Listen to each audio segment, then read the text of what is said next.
Hi!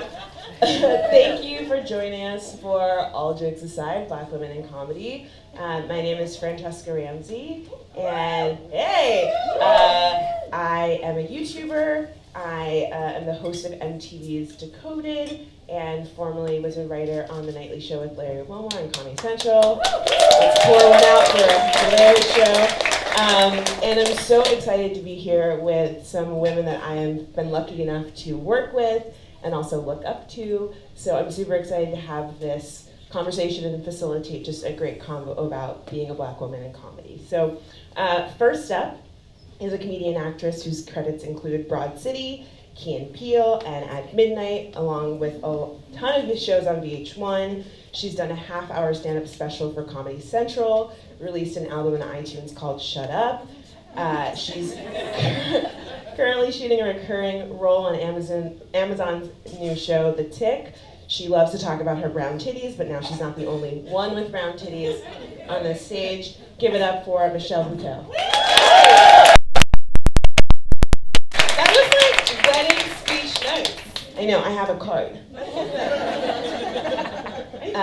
These are very thorough. Yeah.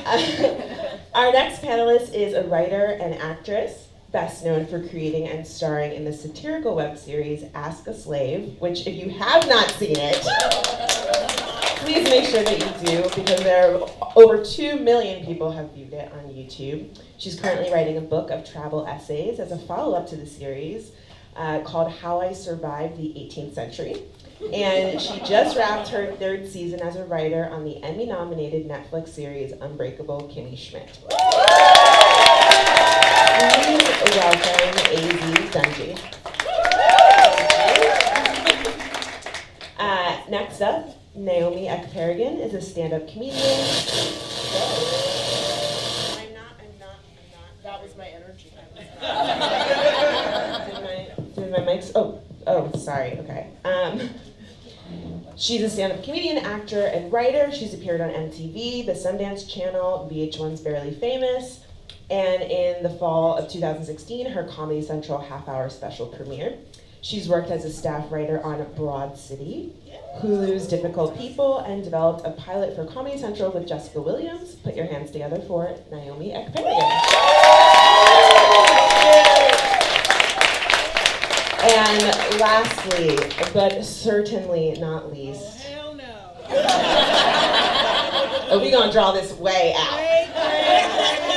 Our final panelist worked as a stand-up comedy artist with folks like, stand-up comedy artist. We're giving you the serious title here.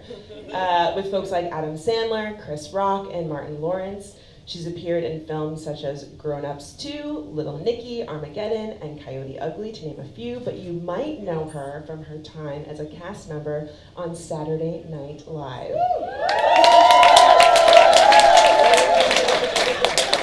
She also recently obtained her Ph.D. at NYU in Performance Studies.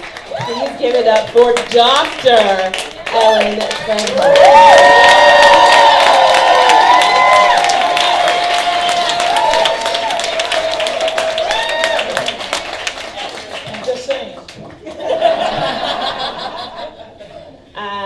So, I think the first thing that's just kind of interesting, and the film kind of touched on, have you found that there is a difference when it comes to playing Black comedy clubs versus mainstream clubs? And whoever wants to jump in here.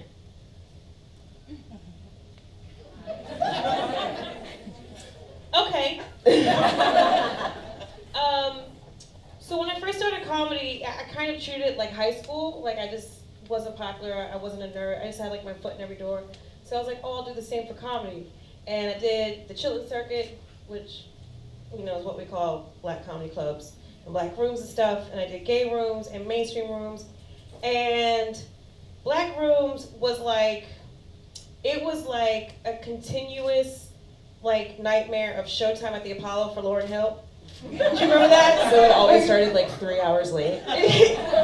No, but I mean, like, come on. I love her, but it was like there was like a different energy where it's just like, show me what you got. You better be good. If you're not good, be confident. And I learned that like in 2.2 seconds because I was like, yes. And when I could make black people laugh, I was like, I have arrived! Like, it was great. And mainstream, you know, it's cool. You also have to, like, mainstream feels like you're doing a set for Johnny Carson where you're just like, what would my sitcom be like? You know what I mean? And I feel like generalizations work better in mainstream, but there was something about a young girl getting up in front of like these people just talking about like sex or drugs or whatever. And I can't believe I do comedy. It's just so crazy. Don't do comedy. Are there certain jokes that you know will work in black rooms that you won't tell in a room that doesn't have a majority black audience? Is that anything that you have found? I don't care. Like, I don't do anything different. You know what I mean? I tried one of like early, when I was really getting serious about stand-up, I did a mini tour down south, you know? And I was at first I was so scared. I was like, do they know I'm gonna marry a Jewish person? You know, and I was like, are they not gonna like that? But then I learned really quickly that it is like, when you speak from your own experience, regardless, whether or not someone can relate to it, I think like, depending on the emotion behind it, it can always be relatable. So it doesn't really matter. I think it's definitely what Michelle said about like having confidence and going up there and owning it. Because if you give them any sense that you're scared, it's over. Yeah. I don't know if, I'm sure we all went out for the White Famous pilot. Did everybody go out for the, so was I the only one who got called and didn't get it? So there's this pilot called White Famous, and there's this, and it's around the concept of there is such thing as black famous and white famous. I've noticed that when there have been times that I've seen a celebrity blow up and kind of become mainstream, where people were like, oh, I didn't know who she knew, and I'm like, oh no, she's black famous, like you didn't know who she was.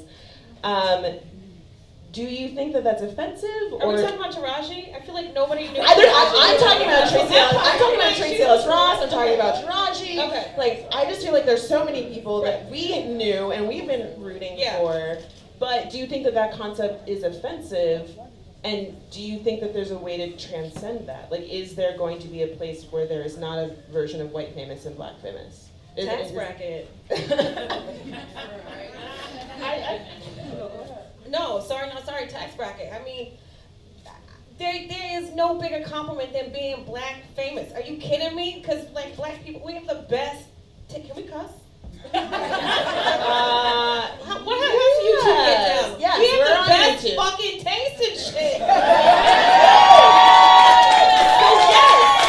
So yes, let's be black famous. You know, and look, when you get white famous, then you have like a 6-picture deal, and then you're like making movies every 2 months, right? And I'm not just talking about Kevin Hart, but hey, how you doing? And so people are sick of your ass, and you're still making money. That's amazing. That's white famous. Now, I don't think there's anything wrong with that. I think we need to embrace a lot of things. Like, why make it bad all the time? You know? Okay. We know. I think that as far as transcending it, I feel like what they were saying in the documentary we saw, the internet, you know, Twitter, like YouTube, those kind of spaces. Well, we have our own Twitter. We know that. We do have it, yeah, right. No, we do, but I feel like you go from black famous to white famous faster now because people want to know what's trending. They don't like to not know stuff, even if it's a black thing or, you know, whatever thing. Everybody wants to know, and they feel left out if they don't know it. So I feel like it's going to be a different kind of trajectory between going, you know, crossing over or whatever. So much water cooler talk. Everybody wants to know. Even my white husband, I'm like, I gotta go, right? And he's like, cash me outside, how about that? I was like,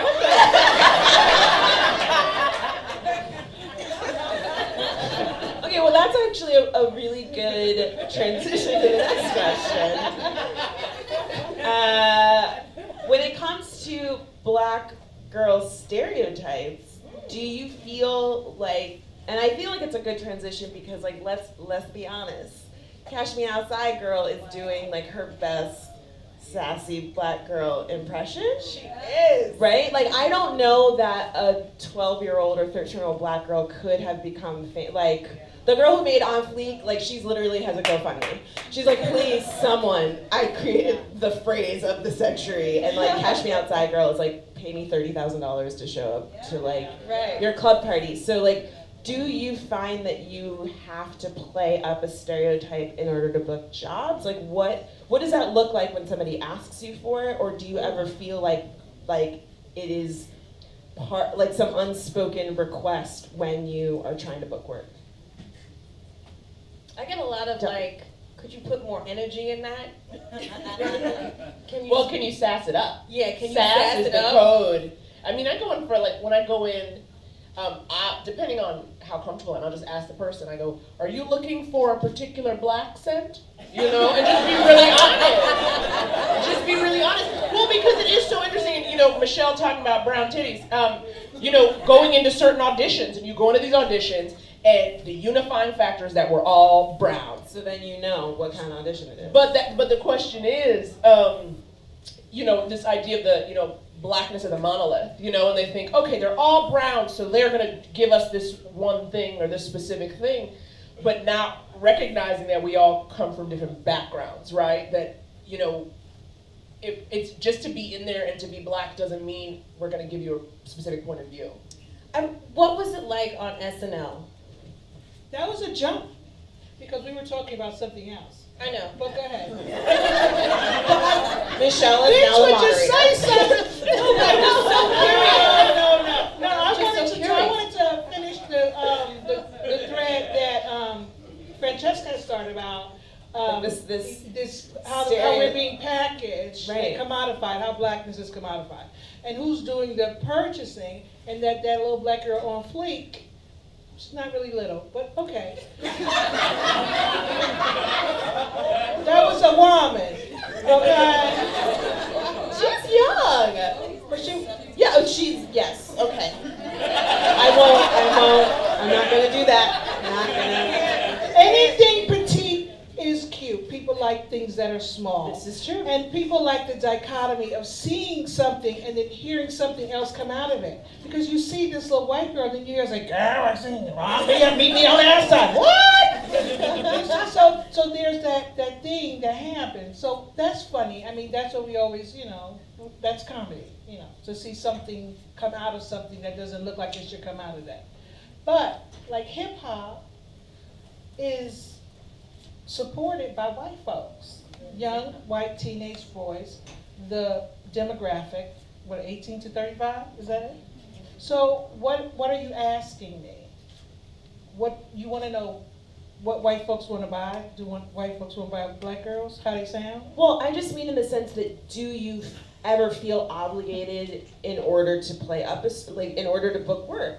You know, I've been asked, you know, in auditions, and part of me is conflicted in the sense that I feel like it's frustrating, but those are real voices. Like, there are black women that have those personalities, and that's, for me, not the problem. The problem is that that's too often what Hollywood only wants to see.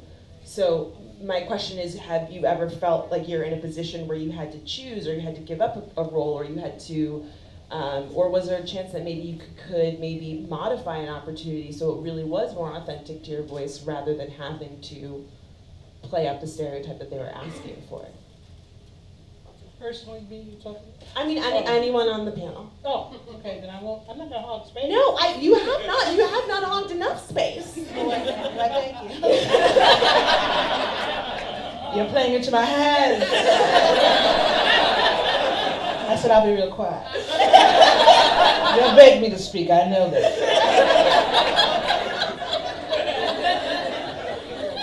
No, but okay. So it can really flip on you. I know I'm going in there and give them black, and then the sister who gets the role is a woman, you know, didn't do that. So I mean, you have to be true to yourself. I mean, and just take a chance and trust and believe, right? I mean, that's all you can do. Because you did your show, you wasn't doing Stereotype. No. And I truly enjoyed you on the Daily Show. No, it wasn't the Daily Show. Everyone thinks I'm Jessica Larry Williams, which I'm Wilmore. totally No, okay I with. don't think you're Jessica Williams. I don't think you're Jessica. No, on Larry Wilmore show. Yeah. I loved you on it. Thank you. And you weren't. I said, oh, look at all the whiteness coming out. West Palm Beach in the house. I said, she's so not trying to be. I rep South Florida all day, even though they embarrass me. No, I truly enjoyed your work. Thank you. And I enjoy your work, I watched all the series about the African thing. By a slave. Yes. I guess she was They were African. She said, African, I beg your pardon. I beg your pardon, African. And to whom are you speaking? I know you didn't. I know you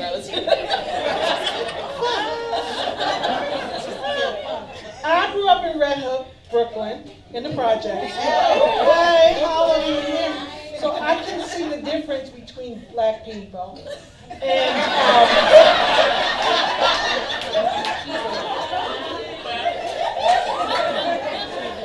my undergraduate degree is in theater, but I have to understand, and I played the black rooms, and I'm a black girl, for real black girl. Yeah. Next.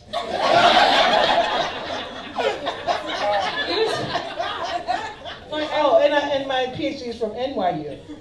Go ahead. Ooh. Yeah, not on the matchbook. The real NYU, the Tisch School of the Arts. Go ahead. No, because every time I said African, you said African. Beg your pardon. No, I watched your series. I knew you was gonna be on the panel. I said, let me check out who I'm gonna be with. Thank you. You're scaring me. She's so Think about dark. it like that. All right, so next question.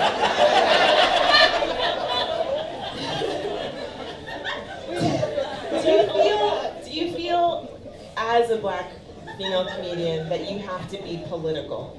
Like, is it okay if you do not talk? I mean, of course, it's inherently part of our material, but do you feel like there's an increased pressure to like educate people on your experience as a black woman and talk about cultural aspects, whether it's food or hair or slang or whatever it may be? Do you feel like there's pressure, or you can just kind of go in and do what you feel most comfortable with? In my mind, I'm like, I'm gonna do me and do what I feel most comfortable with, because I'm like, I wrote some jokes, and these are great jokes. And then somebody will do some shit, and I'm like, wait a minute, what? So now, not only do I have to educate that person, now I have a story where I have to educate a bunch of people. Or I'll just be doing my jokes, I'm just like, isn't that crazy? And nobody knows what I'm talking about. I'm like, oh, colonialism, let's break it down. And it's just like, so even though in my mind I'm like, no, we cool. Everybody's like, no, like I still feel like, I have to. And I think also if you have a platform, use it. Don't sit back and complain. Say something, do something. And if I can make you laugh and get paid and pay my taxes, duh, bitch, I'm great. Duh, bitch. Well, I think being a black woman right now is kind of there's a lot of politics that's happening that is going to be on your mind, so it's going to be reflected in the work you do, you know what I mean? Like, if you're speaking from your voice, there's probably going to be crazy stuff happening that you're going to have to talk about. And unfortunately, in order to do that, like you said, for somebody even to get a joke, they have to be on the same page as you. So you end up doing a lot of educating when you didn't even realize that's what you were setting out to do. And sometimes that's the funniest, because they're like, I'm like, A, B, C, 1, 2, 3. They're like, oh, right. Like, you didn't know that? Like, you weren't even watching, like How to Get Away with Murder? Like, you didn't even know anything? Nobody's into Shondaland?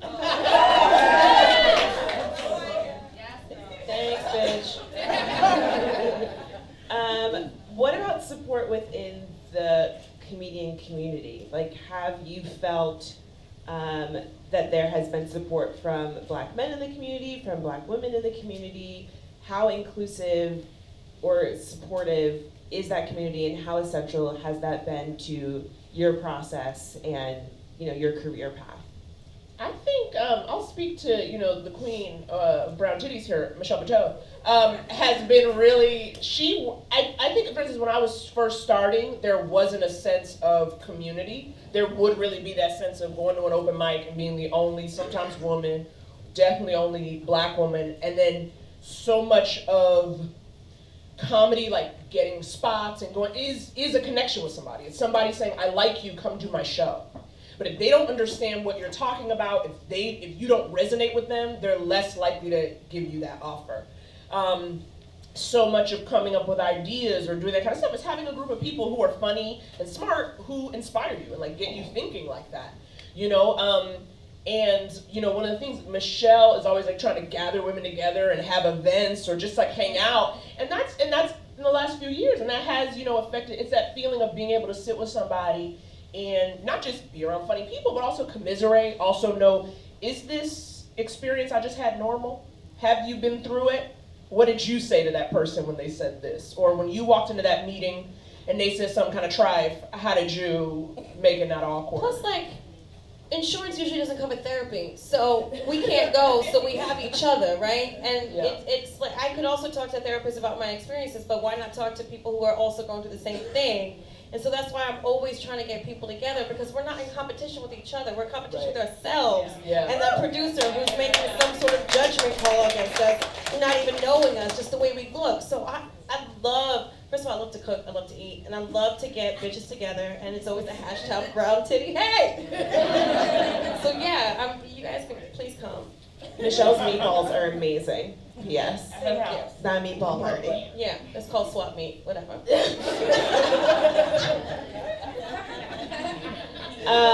So let's talk about SNL for a second.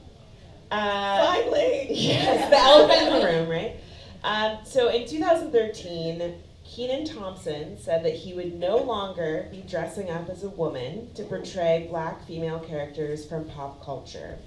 So how do you feel about the trend of black men appearing in drag, from Tyler Perry to Martin Lawrence, Eddie Murphy, to every dude on Instagram? But like, why is it like, it's always the dudes on Instagram doing this like super overblown stare? You know how I feel, clearly. Why do you think that is so prevalent?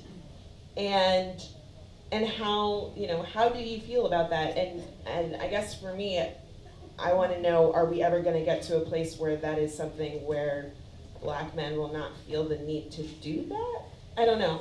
I'm again curious to hear from you. You mean like RuPaul? No, I mean RuPaul is a drag queen. Like RuPaul is creating a character that I don't necessarily think is a caricature of black womanhood. It is a drag persona, and I think that is an art form that's very different from when dudes on Instagram are like, black chicks be like this. Like, we know that RuPaul is a drag queen, and like that there is an element of theater that goes along with that, versus like a dude putting on a cheap wig from Sally's and then being like, doing just like spicy Cheetos jokes for like 10 minutes. I don't know. You mean like Jason? I don't know who that is. Is that his name, Jason, on his Instagram? Joanne the Well, that is a whole nother can of worms. That's a cheap wig from Sally. Yeah, no, I'm just agree. saying, I understand what you're trying to say, and I know where you want to direct me, but what I'm trying to say is, it is a commodification. If you don't buy it, I can't sell it. So there has always been a market for men dressing up like women. Not just in the black community, because if you study kabuki theater, what men dress, you study Shakespeare. So if you want to, take it apart, it's something that really needs to be taken apart. And there are all different levels and genres. The Martin Lawrence and the with the stuffing, and then the Eddie Murphy. I'm sorry, but when Eddie Murphy plays his mother, He kills me. I love him, and you can do a thing. There's a conversation that is being had, and so I don't want to just like clump it all together. I don't want men dressing up like women. Do whatever the fuck you want to do. Just leave some space for me to do what I want to do. That's all. That's what I'm saying. That's what I'm saying. You don't have to agree with me. I'm just saying, it's just we are focusing on something that is not really the problem. The problem is I don't own my market, and I don't own my ability to do funny the way I want to do funny. So I think that's where I want to focus on. And if men really feel the need to put on a dress, but Dave Chappelle has a wonderful interview that with Oprah, and he talks about being almost forced into wearing a dress in the trailer of the Martin Lawrence movie. What was it, Blue Diamond? Blue Street? I was close, I had blue. My people know. Has everybody seen it? It's on YouTube. You seen the interview? And I wrote about it in my dissertation because he's really saying, I don't want to, and you can't make me, and now we're having a problem because I'm asserting my autonomy. So all I'm saying is if a guy on Instagram needs to do that, okay. If it's really offensive to you, okay. But is that really the problem? I think it also has to do with kind of the things you mentioned, in Eddie Murphy playing his mother, or those are characters that they've created in terms of telling their own personal story. Mm-hmm. It seems like I'm agreeing with you, Dr. Cleghorne. I'm with you 110%. I never want you to feel like I'm not with you, Doctor. No. But I think when you talk about SNL or Kenan, it's him being forced to portray another famous black woman. He was usually playing Star Jones or Oprah or someone else, as opposed, he was put into that character as opposed to, let's say, if he had his own act and was embodying characters that mattered to him. I think maybe in that discussion of where's the space for the black woman, Dr. Cleghorne? No, because I don't want it to come off that I'm arguing with you. No. And that I have a strong opinion with regard to. Always have it. But I don't. No, I think it's okay for us to have differing opinions. No, I'm not saying. No, but I don't have a strong opinion about that because you have made a category without letting me know. You said what Kenan is doing is different than what Eddie is doing and what RuPaul. So you have all of these categorizations, but you didn't call me and tell me. You said Instagram, somebody with a black man with a wig. And so I said, well, okay. And then there was all different categories. So you have to line them out and title them so that I can know which ones I don't want. And then I can write my dissertation A, B, C, D, D, like that. And in chapter, this kind of drag is acceptable, this kind is not. So we can move to that realm and write a book. I'm with you. That's fine. Would you like to ask another question?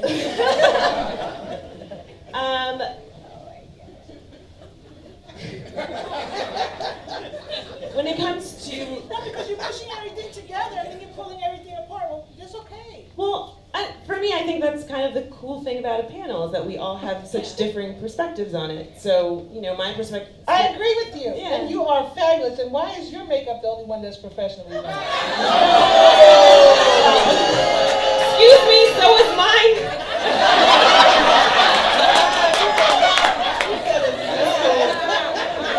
So wasted $150 shop today. So I took my nap like this so that I could preserve my makeup from. Can I just say one last thing to that? Yes. About my makeup? Okay, sorry, no. I feel like people are always like, I'm offended by this, but then if it's funny, they're like, I'm not so offended because it's funny. So I feel like if it's done right, if the intention is pure, then it's like cool. But if you could tell, for me at least, I feel like, ooh, he is definitely playing at a stereotype and it's not funny and I don't feel good about myself. Like, I've had those feelings watching certain men dress up as women, and I'm Like also Key and Peele, saw you on that. You were wonderful. Thank But you. they love to dress up like women. Love it. They do. Am I in trouble? What's the next question?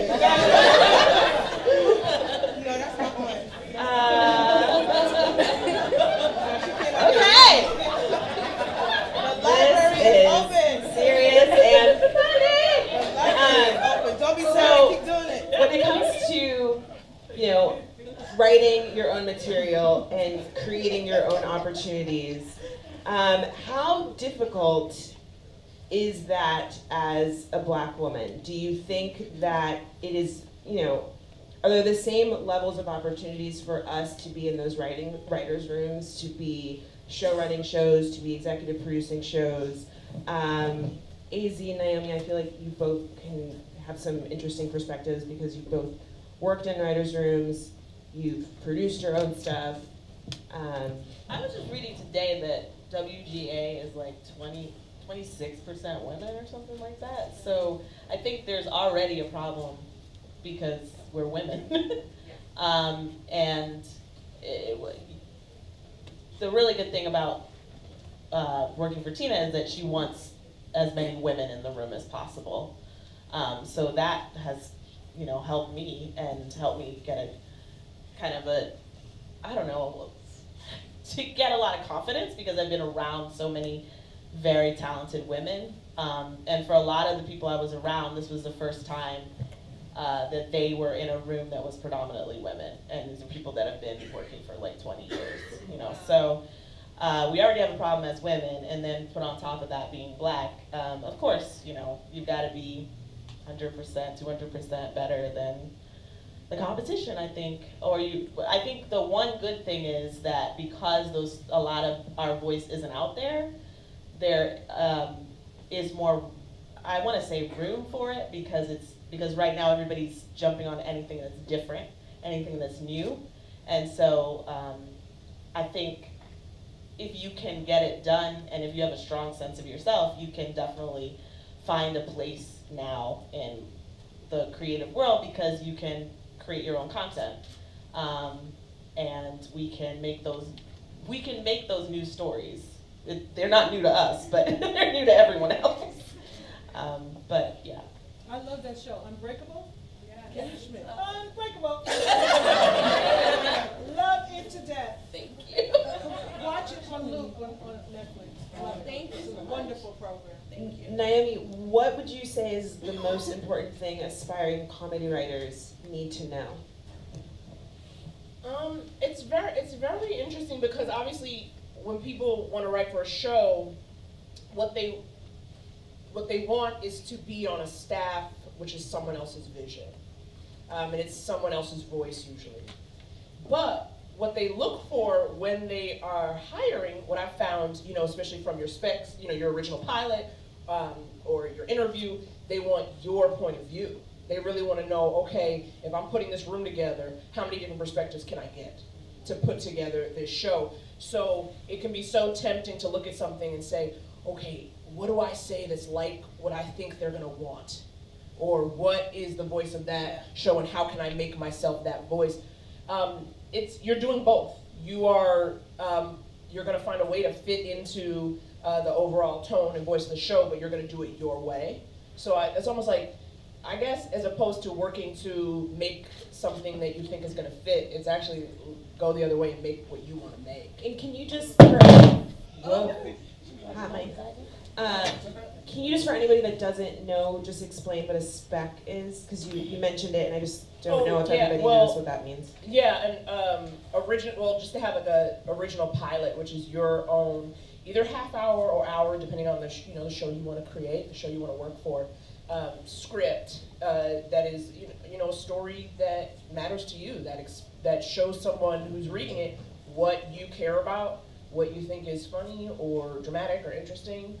Yeah, they used to want you to show that you could write in somebody else's voice. So you would write an episode of Seinfeld, and so people could say, oh, okay, they can fit into this room, they can fit into this voice. But now everybody universally wants something original from you. When I wrote my spec, I actually wrote it in the style of, because I like the type of comedy 30 Rock and The Offices, so I wrote it in that kind of like workplace style, but I wrote what I wanted to write from my point of view. So I think that's kind of it's good to like have an idea of the type of show you want to write, or the type of show you like, but then to make it your own. And I don't know if you guys go through this. I get a lot of friends asking me, and also like industry. There's always like the one spot. There's like the one spot on a writing team for a black person or a female. And then you get a black female, ooh, 2 for 1. And so they're always like, oh, we have room for the one. And I'm always like, why the one? Like, why can't it be like The Voice, where you don't know who they are, like, you know, what kind of nationality they are, and you just read it and decide if you like it first.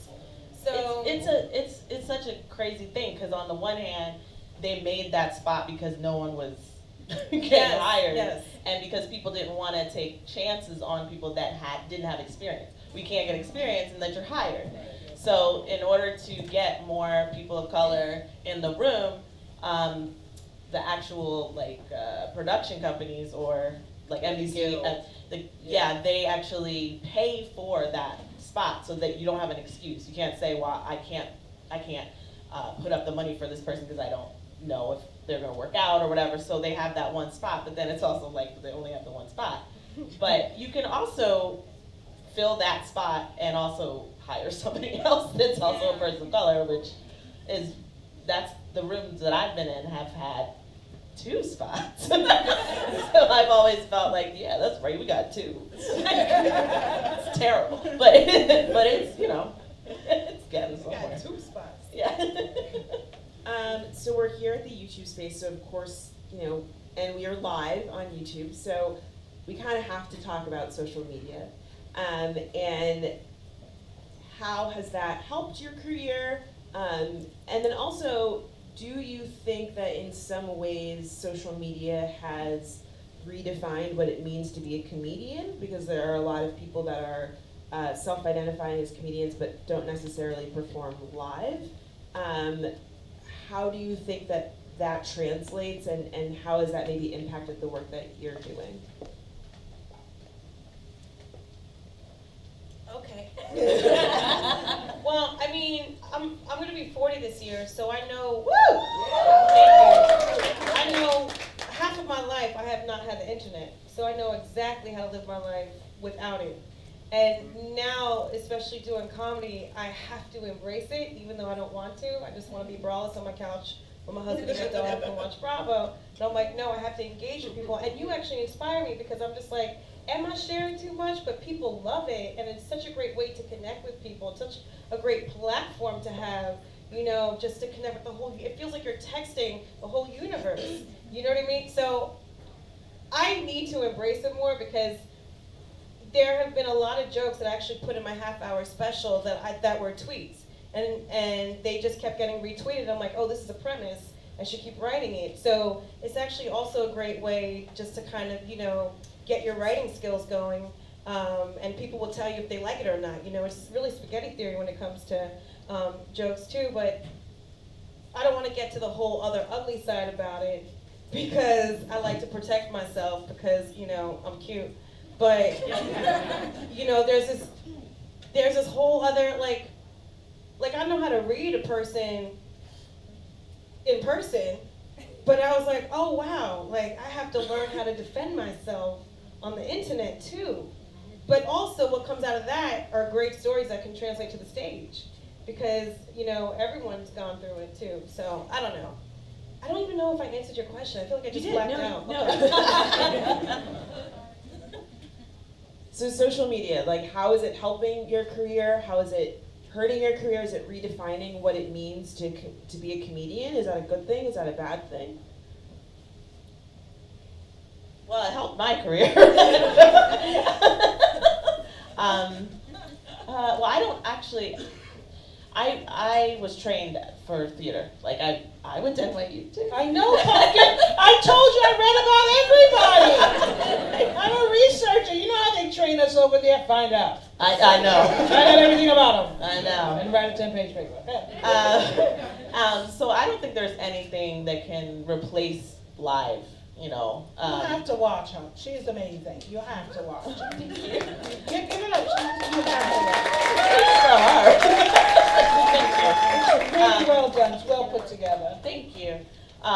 So I think for me, coming from that background only helped in social media. I don't know if that makes sense. Like in putting together my YouTube series, I thought of it like I would do it if I was performing in front of people. It's really brave though. Oh, I just think it's really brave. Well, I thought to myself, I know at least my mom will watch it, and I don't know if anybody else will, but but yeah, it was pretty scary. I mean, also because of the subject matter. Yeah, that's what, the whole thing was pretty. Both of you guys, what you guys have done on social media is so fucking brave.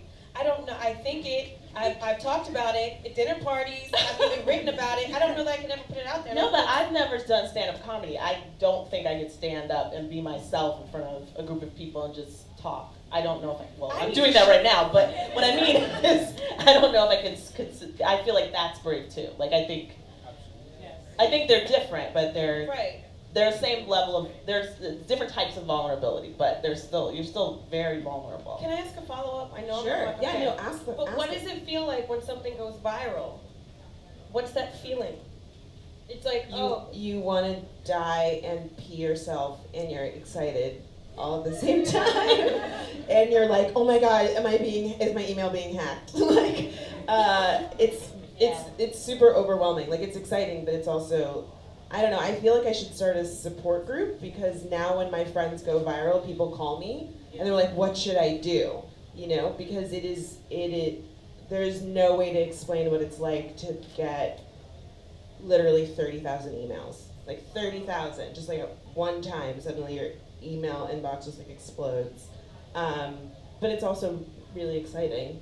Well, the thing that happened to me that sort of changed my whole perspective was when the week after I put Ask a Slave out, the BBC World called me, and I did an interview for BBC World, and the man asked me, what do I think of race relations in America today? And I was like, I am not qualified, sir. Like, you've got the wrong number. Like, I think it's bad and sometimes good, and I have to go to the bathroom. Like, I don't know what to do, but yeah, I think it's overwhelming, and you kind of don't really, I don't know how to describe it, but it also doesn't feel real.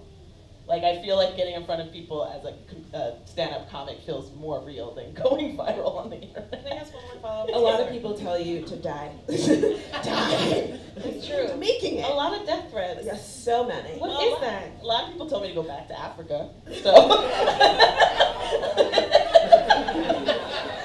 Africa's beautiful. We need a birthright program. I'm just putting it out there. Someone start a birthright. Because I deserve a free trip. Yeah. I do. That could be our birthright trip. That's what I want. Yeah. I want it. Yeah. Does anyone else want to weigh in on thoughts about social media before we take some? I love YouTube. That's what I say. Where's the camera? It's over here. I love you, YouTube. Yes. You really make me happy. And I watch a little bit too much YouTube, and it just like takes me every place I want to go. And doesn't it? That Watermelon Drea guy, who is that? Trey Melvin. My daughter left me on Christmas because I wouldn't get off of Trey Melvin. I watched everything, like maybe 8 hours worth of, and all the way back and back and back, and then, and I am just, it's a wonderful, wonderful world, this YouTube business. Now, shouldn't I go on it? Hell to the no. No, but this, the documentary that you put out today was so inspiring. Yeah. And, I think I maybe might. No, don't look to, she said it? No, please. Listen, I need cash. You can make a living on social media. I know. I mean, look, book deals and Yeah, I know. You know what's really hot?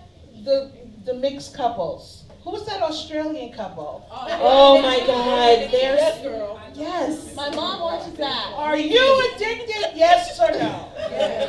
Ava and Nikki and They just had a You baby. know everybody. Jamie, Nikki. I told you I love. I'm not bullshitting. When I say I love something, I love it, and I really invest in it, and I really want, and I spend time writing about it. I don't know. They're wonderful. I'm so what? Louie the dog. Look, oh, so now I kept saying, what is the dog's name? Thank you. So we are going to take questions from the audience. We've got our lovely mic mistress here. Yes, thank you. Yeah, we've got a question back here. Thank you for coming. I don't know, did you turn the switch on? Oh, yeah. Gotta take it back to B&H. Thank you. All right, just say it out loud and I'll repeat it. Okay, first thing I would say is thank you for coming. Thank you for having us and thank you for coming.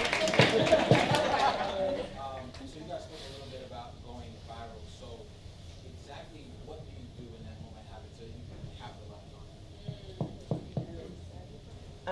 it? I would say the smartest thing to do is to lay the foundation so you're ready for when you go viral, because it's kind of really overwhelming. So if you haven't already, buy your name, like your domain name, like whatever your name is on social media, first and last. Make sure all your social is the same. Make sure that all of your videos have a watermark with your social on it so that people can find you when and if something goes. The worst is when something goes viral and it doesn't have your name on it and someone rips it, and then you see everybody being like, I love this person, they're so funny, and they have no idea who you are. So I would say definitely put your Twitter handle and make sure it's the same for everything. Like, don't be like sassy brown titty on Instagram and then be like funny brown titty on Twitter. Like, what kind of titty are you? Like, be the same one on both. What kind of titty are you? What kind of spicy, whatever it is. And then I would say, again, like, it's all kind of like beforehand. Like, what is your goal? Like, what do you want? Like, do you want a TV show? Do you want a book? Do you want to be a writer on SNL? Like, really set that intention for yourself so that when the moment happens, you know to take advantage of the right opportunities, because when you go viral, you are going to get a lot of requests to do things that are not going to fulfill the intention that you set for yourself. Whether that be, to put on a giant tampon costume and dance around for Playtex. If that's your intention, like, do it. But you don't know, like, what's going to come for you, so you have to know what you want so that when they come, you can sift through them and pick the ones that fit what you want to do. I agree with that, and also the thing about knowing what you want is really important. I got a lot of offers for channels to do more on YouTube, but I knew that I didn't really want to have my life be YouTube. So I said no to a lot of things that at the time didn't necessarily make sense. Like, I needed cash, but I wanted to work toward a different goal. So. And then when those opportunities came, I wasn't bogged down by the other things that I could have been doing. Just because a lot of times if you haven't had an opportunity, then all of a sudden you have all these opportunities, you want to say yes to everything. So just make sure you know where you want to go and how to get there. Saying no is just as valuable as saying yes. And in relationships. Consent matters. Say no.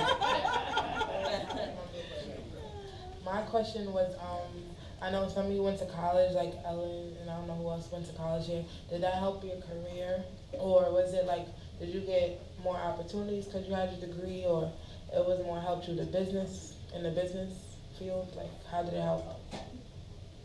Well, how many of us went to college?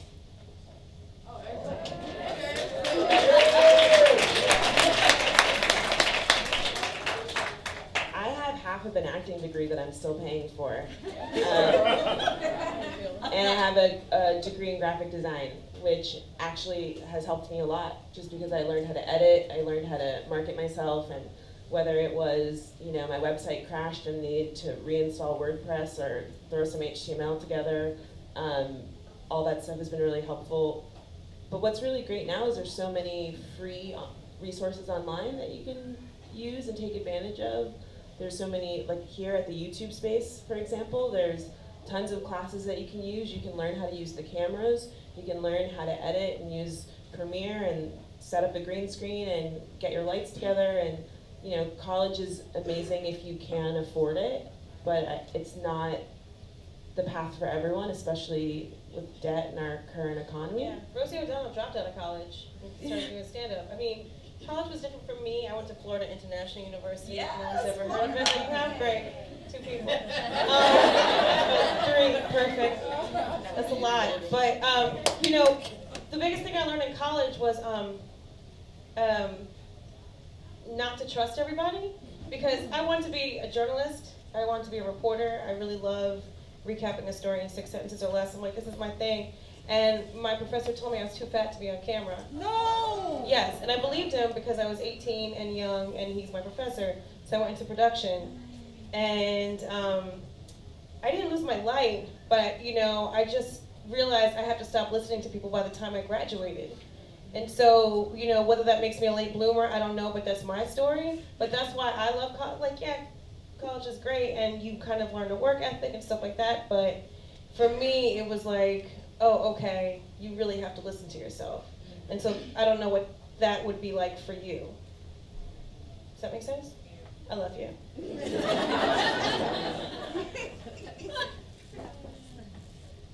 Mic check. So Franchesca had asked. He's ready. I'm not mad. No, all right, Justin. Franchesca asked the question. Technically, I asked all the questions, but yes. Right. You had asked if they ever feel some kind of pressure to be political. I wanted to ask the opposite.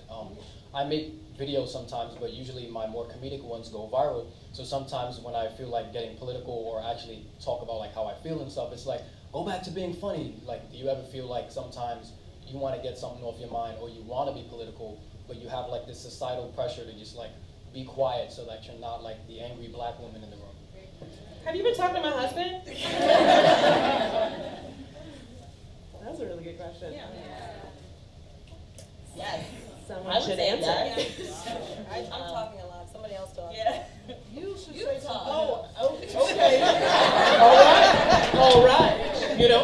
Well, no, I definitely hear that. I think that was something that I was really afraid of in the beginning. When I first started doing stand-up, I was because obviously you want people to laugh, so you're thinking, oh, I want them to like me, so you think you have to say something, specific, and you don't want to.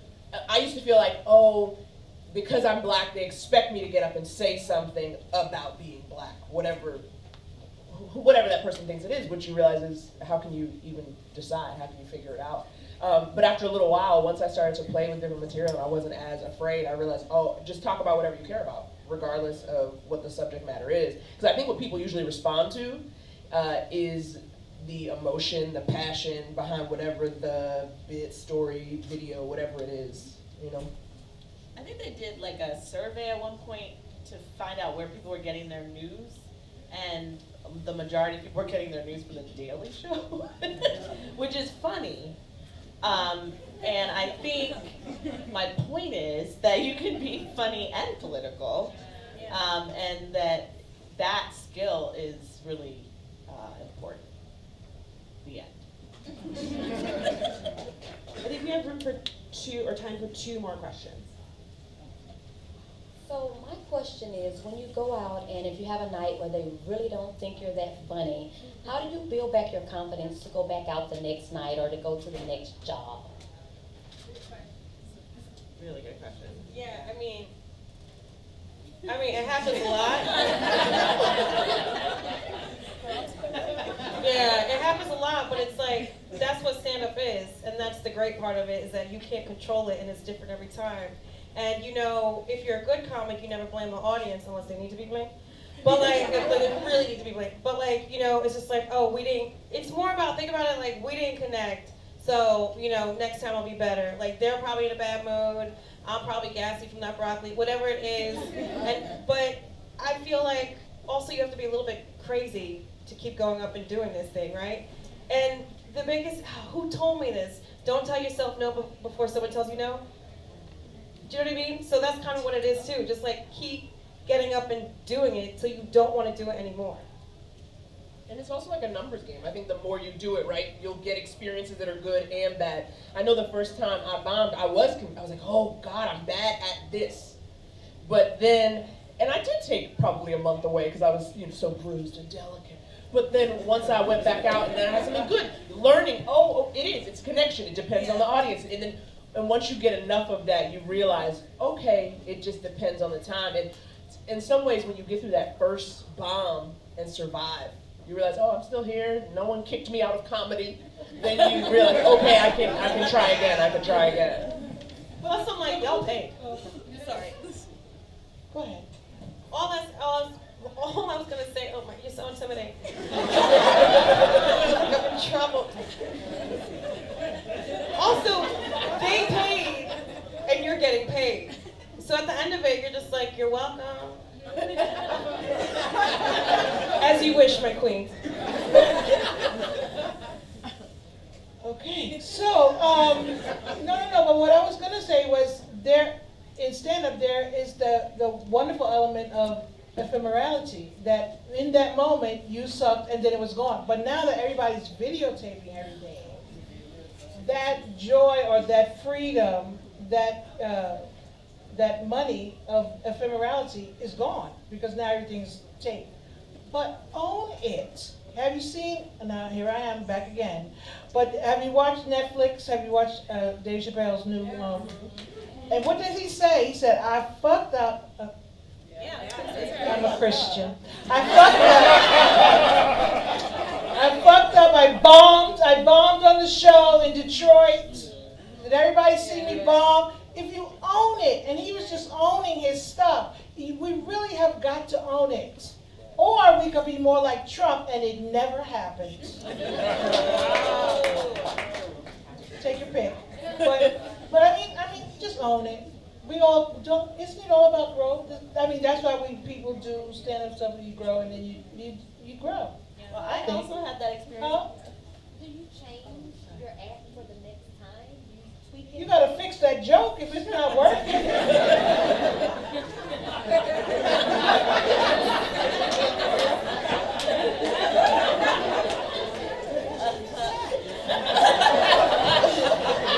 Go see a comedy coach. If The joke isn't working. Fix it.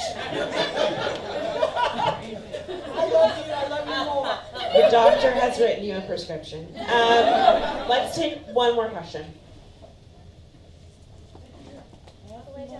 Yeah. Like the basket at church. Collection plate. Al, how y'all doing? So as a black woman, you are expected to hold it down, whether you have a family, your boyfriend, school, work, but you still want to have some time for your career. Do you ladies have any tips or advice for someone trying to create balance? Whether it's comedy or writing, whatever it is. I have a child. My baby daddy is late with his payments, but I still got to come to the all jokes aside. But everybody can't be doing it. So what about that person? You know, Ellen, you know. You got a daughter. I mean, I'd say you're doing it. No, but it's not me, it's for somebody else that can't That's ask. true. I No, can't that's tell true. her. That's true. You gotta tell her.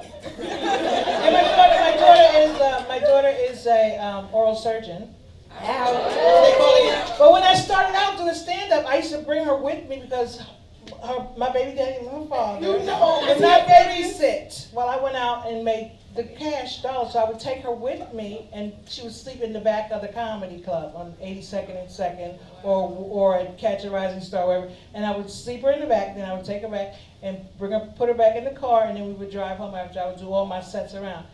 You do what you do, trust and believe wherever you put your power and whatever your dream is, I'm gonna say this: Jesus loves you. He gonna give you what you need. I'm just gonna start bringing my daughter everywhere. Like, Ellen told me she good. She on the list. She alright. Ellen said she good. And there it is. And make sure you go like that. And she got her degree. So she good. That's right. But then when you get where you need to go, everybody gonna be your best friend. Ellen, I'm trying to hang out with you right now.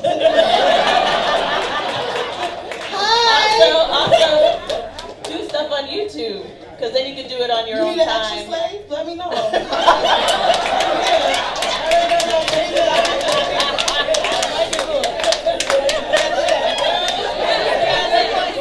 gonna get booked on the show from this.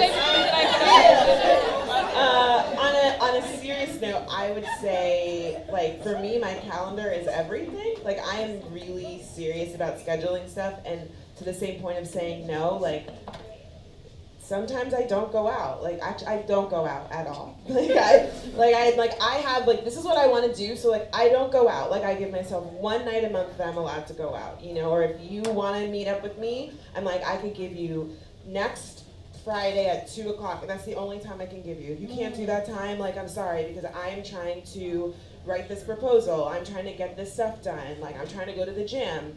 You see me on Snapchat at the gym at 7 a.m. every fucking day. That means that I don't drink tonight. I don't go stay out late on this, whatever. So you have to set boundaries for yourself sometimes, and you have to say, this is my plan. So even if it's for 20 minutes every Wednesday that you write some jokes, and that's the only time you write jokes, you build that into your schedule, and you know that that's the first thing you do in the morning, or that's the first thing you do before you go to, like, right before you go to bed. Holding yourself accountable and setting a schedule, I think, for me, has been, like, crucial in order to juggle 8 million jobs. And a lot of people bring kids. I mean, Khalees Hawkins is a very funny comedian. You know, we're often out at the same auditions together, and I remember she used to leave her baby with me, and we tried to set the same times for us to go in, so I'd watch her baby while she can go in. You know what I mean? Like, if you want it badly enough, you can make it happen. Real talk. I'm talking about other folks. What? I love you. Well, this has been so wonderful. A huge round of applause to our amazing Naomi, Dr. Ellen, Cleghorne, and a huge round of applause for yourselves. You asked such great questions. You're a very attentive audience. And a big thank you to YouTube and to VH1 for having us. So wonderful, just kidding. And shout outs to the YouTube space for just continuing to create a platform for creators to learn and be inspired. I want to encourage you all, especially those of you who want to work in this business, to take advantage of the resources here. And also, the biggest thing is to get to know the people around you. There are so many talented people in this room.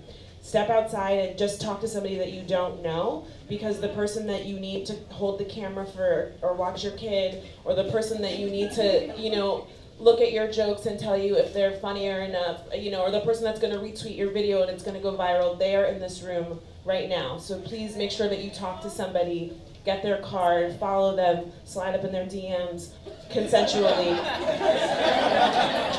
Listen, I'm all about that feminist comedy life. So do that, because that will really, really help you. There are so many people here that are going to help you get to the next level, and I cannot wait to see where all of you go. Thank you so, so much.